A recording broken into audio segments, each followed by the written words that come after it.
to stop each other. Hopefully they won't succeed, and hopefully we will.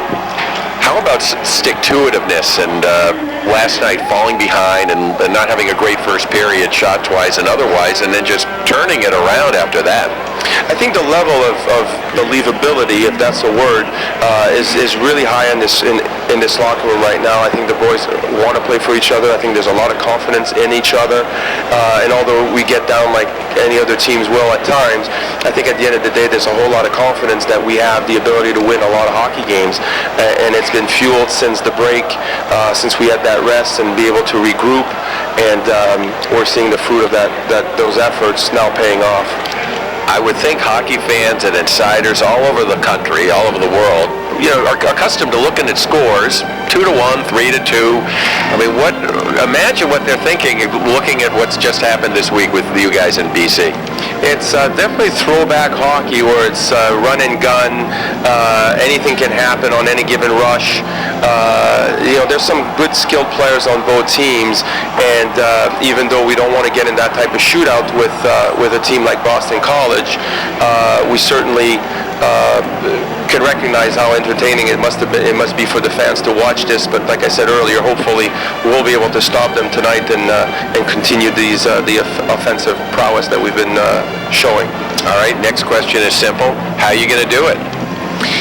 We're going to tighten up. I think we need to keep it simple. I think we can't get caught running around back in our zone. I think the guys need to talk more on the ice to identify who they're covering so there's no confusion and guys thinking they're covering one guy. Meanwhile, there's another guy thinking the same thing, and that leads to a lot of running around. So we want to eliminate the running around.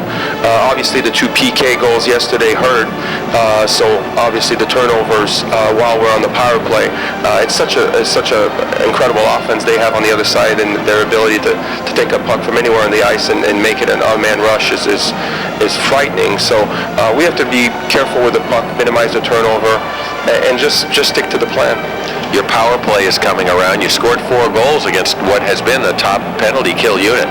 Yeah, I think that particular unit of Steve Silva's line with Detto and Reed at the blue line has been definitely growing, and they're very comfortable with each other. They know where they're going. It's been wonderful to watch them. They've benefited from being together as a unit. We haven't changed the set too much. We've added a couple of pieces here and there, but overall they're doing a great job of moving the puck and creating a lot of opportunities for themselves just by letting the puck do the work. Every hockey rink is different in size. You're going to have a home crowd tonight and playing in a different building. How do you change things to play here? I don't think anything changes. Nothing changes from our system standpoint or for how we approach the game or the game plan. What changes is the energy and the enthusiasm the crowd provides our players. They feed off of it. They look forward to playing at home. We know it's going to be a good crowd just before we go on spring break here in a week. So we're looking forward to it, and the guys are excited to play. You've had injury issues for the last couple of years, but all of a sudden you start looking at the line charts and the players in the lineup every night, and you've had a lot of consistency lately. And absolutely, you're right.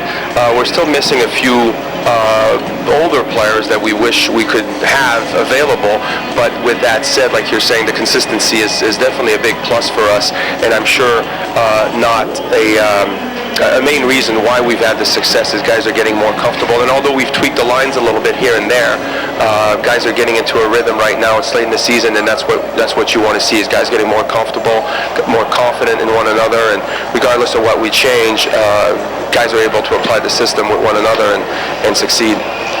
What was it like for you last night? What do you expect tonight from you personally as being the guy behind the bench? Well, I expect the players to play their hearts out. That's what they've been trained to do by Coach Cronin.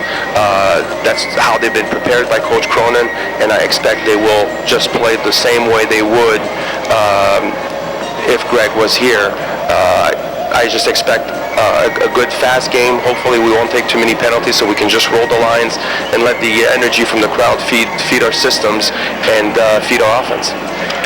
Sebastian, thanks very much. Good luck tonight. Thank you very much.